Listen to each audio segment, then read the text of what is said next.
Hola, hoy estaremos leyendo La cabalgata de Paul Revere. Este es un poema por Henry Longfellow. El libro está ilustrado por Ted Wren. Ah, es un poema que fue escrito casi 100 años después de la famosa cabalgata de Paul Revere. Entonces aquí podemos ver adentro de la cubierta del libro un mapa que muestra la ruta que él tomó esa noche, del 18 de abril hasta el 19, porque fue en la noche, transcurrió la medianoche hasta el día siguiente, en abril de 1775. También no solo fue Paul Revere, pero fueron otros dos más patriotas que recorrieron diferentes rutas avisando de la llegada de los británicos, los casacas rojas o los regulares, porque así les llamaban a los soldados británicos. Aquí podemos ver el mapa de Boston. Aquí está la vieja iglesia del norte, que es de ahí donde se da la señal de cómo llegan los británicos. Van a cruzar el río Charles, van a ir alrededor aquí o van a ir por tierra. Aquí podemos ver un poco de qué estaba pasando en ese tiempo, por qué esta gran famosa cabalgata de Paul Revere. Dice, en los tiempos de la cabalgata de Paul Revere, las 13 colonias norteamericanas que se extendían por la costa oriental se hallaban bajo el dominio de Gran Bretaña. Durante muchos años, los colonos americanos provenientes en su mayoría de Inglaterra habían ido enfriando las relaciones con su remota madre patria. Entonces, en los 1600 comienzan a llegar los inmigrantes, especialmente ingleses, a estas tierras que eran habitadas por nativos americanos. Comenzaron a colonizar, a crear colonias, pero con el tiempo los que ya nacían y crecían en las colonias ya no sentían una unión con Inglaterra. Algunos pensaban que las colonias debían tener su propio gobierno, que los impuestos exigidos por los ingleses y las leyes que restringían la vida de los americanos eran injustos. Por otra parte, desaprobaban la presencia de tantos soldados ingleses enviados a Boston para mantener el orden y sofocar cualquier posible levantamiento. Entonces, en ese tiempo, en ese año, también hubo un motín del té, llamado el motín del té, cuando los colonos en la ciudad de Boston tiraron el té del rey al mar. Lo enfureció mucho y entonces el rey mandó todavía más tropas y básicamente cerró el puerto de Boston. No podían barcos ni entrar ni salir, y esto entonces ya causó todavía más disgusto uh, en las colonias. Paul Revere, que era platero, fue uno de los americanos que se pronunciaron y decidieron actuar contra el rey inglés y su gobierno. Él y muchos otros opinaban que la guerra con Gran Bretaña era inminente, o sea que ya no se podía parar. En la fría y ventosa noche del 18 de abril de 1775, las tropas británicas avanzaron secretamente desde Boston hacia el cercano pueblo de Concord, donde sospechaban que los colonos almacenaban armas. Los americanos esperaban tal acción, pero no sabían qué ruta escogerían los ingleses desde Boston, si los soldados cruzarían en barcas el río Charles o marcharían bordeando la boca del río. Robert Newman, amigo de Paul Revere, fue elegido para vigilar desde la torre de la vieja iglesia del norte los movimientos del ejército. Desde ahí, teniendo frente a sí una buena vista de toda la ciudad, vio cuando los ingleses comenzaban a cruzar el río en botes. Les hizo la señal convenida a Paul Revere y a otros, quienes cabalgaron anticipándose a los soldados y fueron avisando a los colonos, a los americanos, que venían los ingleses. A la mañana siguiente, los americanos, siempre listos, Así se les llamaban porque eran milicianos siempre prontos, listos para prestar servicio en el acto. Estaban armados y preparados para la lucha. Hicieron fuego contra los soldados ingleses, forzándolos finalmente a retirarse y regresar a Boston. Esta fue la primera batalla de la Revolución Norteamericana, que concluyó 6 años más tarde con la rendición del general inglés Charles Cornwallis ante George Washington. Entonces, por eso es tan famosa esta cabalgata, porque básicamente da el inicio a la revolución americana, la revolución de independencia de las colonias, independencia de Inglaterra.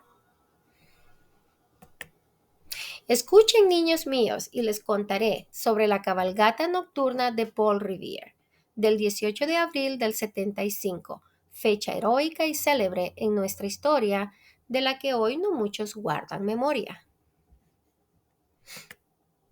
Aquí podemos ver probablemente Paul Revere y su amigo Robert Newton discutiendo o hablando acerca de cuál es el plan, ¿verdad? Acerca de las señales que van a dar. A su amigo así le dijo: si del pueblo parte la tropa inglesa esta noche por tierra o por mar, en el campanario de la iglesia del norte un farol cuelga a modo de señal. 1, si avanzan por tierra, y 2, si por mar. Y estaré yo esperando en la ribera opuesta, listo para cabalgar y la voz de alarma dar, por todas las aldeas y granjas de Middlesex, y así a los campesinos en armas levantar. Entonces, de la ciudad de Boston, toda esa área que es de Boston para el oeste, esa región se le llama Middlesex. Está formada por varios pueblos. Buenas noches, dijo luego, y con remo sigiloso hacia la costa de Charlestown, en silencio bogó. Justo cuando la luna sobre la bahía se asomaba, donde el británico buque de guerra Somerset en las amarras se balanceaba. Barco fantasma, cuyos mástiles y palos, como barrotes carcelarios, la luz lunar atravesaban. Y un enorme casco negro se agrandaba con su propio reflejo en la marea. Y aquí él se va para el otro lado del río para estar listo para avisar. Este es Paul Revere. Y aquí otro patriota, otro colono, escuchando qué es lo que los soldados ingleses van a planear. Su amigo, entre tanto, con oído ansioso por calles y callejones, deambula vigilante, hasta que en medio del silencio escucha la revista de tropas a las puertas del cuartel. Y aquí vemos ya los soldados británicos listos y el paso rítmico de granaderos marchando hacia los botes en la costa esperan. Entonces van a tomar los botes y aquí ya Robert Newton tiene que alistarse en el campanario de la iglesia a poner la señal.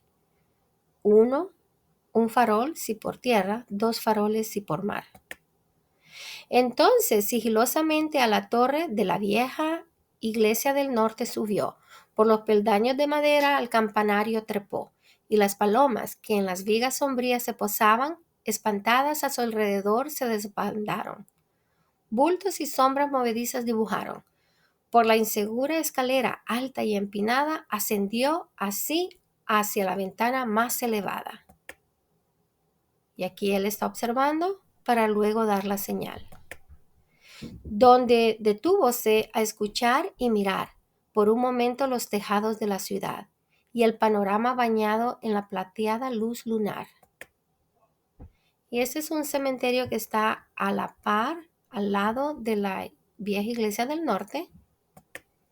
Abajo en el camposanto yacían los muertos, en su oscuro campamento en la colina, envueltos en silencio tan profundo y quieto, que podía oír, como pasos de centinela, el desvelado andar del nocturno viento, deslizándose de tienda en tienda y pareciendo susurrar: todo está bien, Solo un momento siente el hechizo del lugar y la hora, y el pavor secreto del campanario solitario y de los muertos.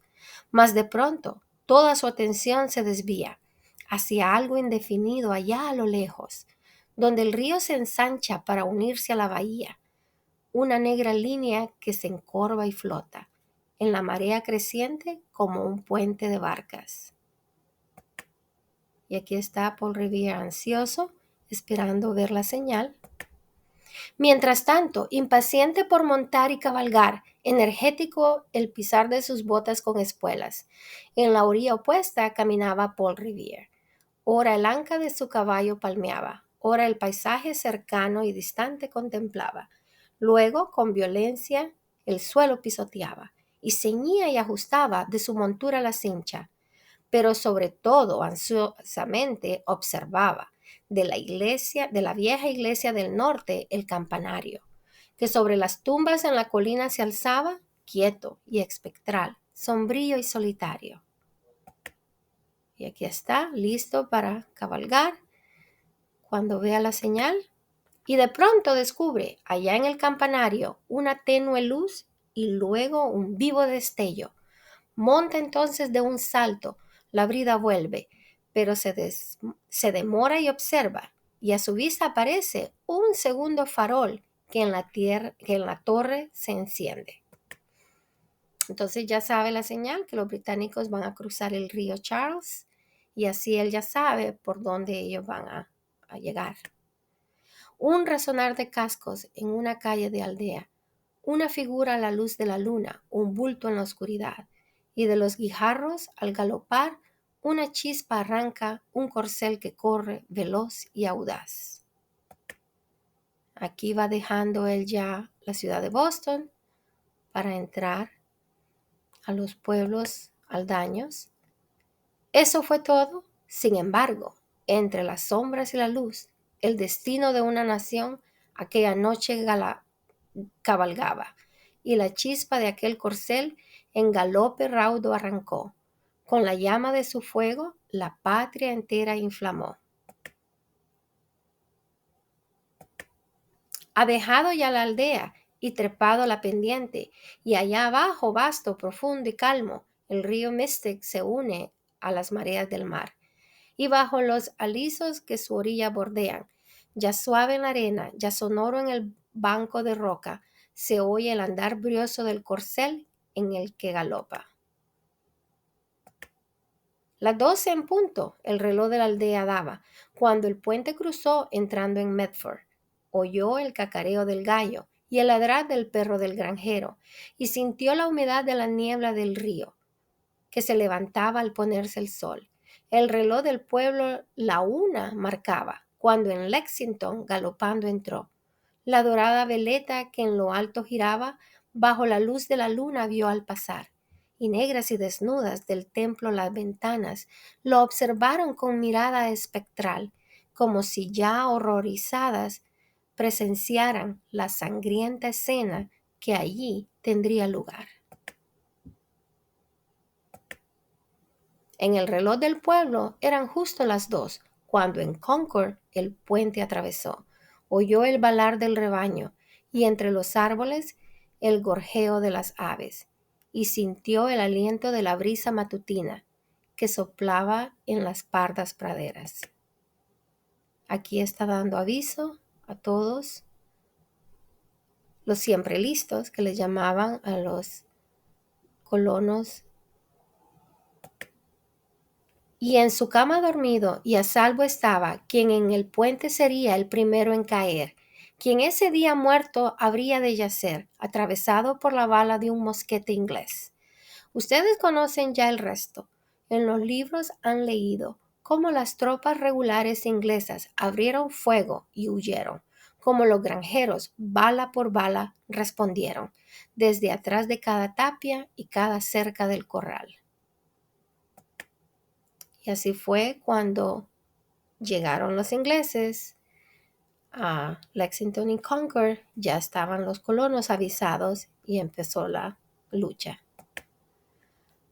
A los casacas rojas por la senda persiguiendo, luego el campo cruzando por otra vez aparecer, bajo los árboles al doblar el camino y parando solo para abrir fuego y las armas cargar. Aquí siguen dando la voz. Así, durante toda la noche, Paul Revere cabalgó, y durante toda la noche su grito de alarma dio por todas las aldeas y granjas de Middlesex, un grito de desafío y no de miedo, una voz en la oscuridad, una llamada a la puerta, y una palabra que por siempre jamás resonará, porque acuñada en el viento nocturno del pasado, en toda nuestra historia hasta el fin, en las horas difíciles de peligro y adversidad, el pueblo ha de despertar y alerta escuchará el rápido galope de aquel corcel y el mensaje nocturno de Paul Revere. Entonces, ese es un poema que lo hicieron en libro. El poeta estadounidense Henry Wadsworth Longfellow escribió La cabalgata de Paul Revere en 1861, casi 100 años después del famoso acontecimiento. Bien conocido por su metro rítmico y sus imágenes evocativas, Longfellow escribió numerosos poemas que han sido muy leídos en el transcurso de los años. Y las ilustraciones del libro fueron hechas por Tan Rand, que es un ilustrador de libros para niños, entre otros que él ha ilustrado, South Hands, de Jane Chelsea, Aragón, y Once When I Was Scared, de Helena Claire Pittman. El señor Rand vive en la isla Mercer, en Washington, en el estado de Washington. Entonces, espero que les haya gustado la historia de la cabalgata de Paul Revere. Déjame saber qué piensas. ¿Qué piensas si te gustó el poema? Si te gustó, es una historia real, pero como es un poema, pues, ¿verdad? Es algo hecho de una manera que tenga ese fluido de poema. Y entonces, hasta la próxima. Muchas gracias. Adiós.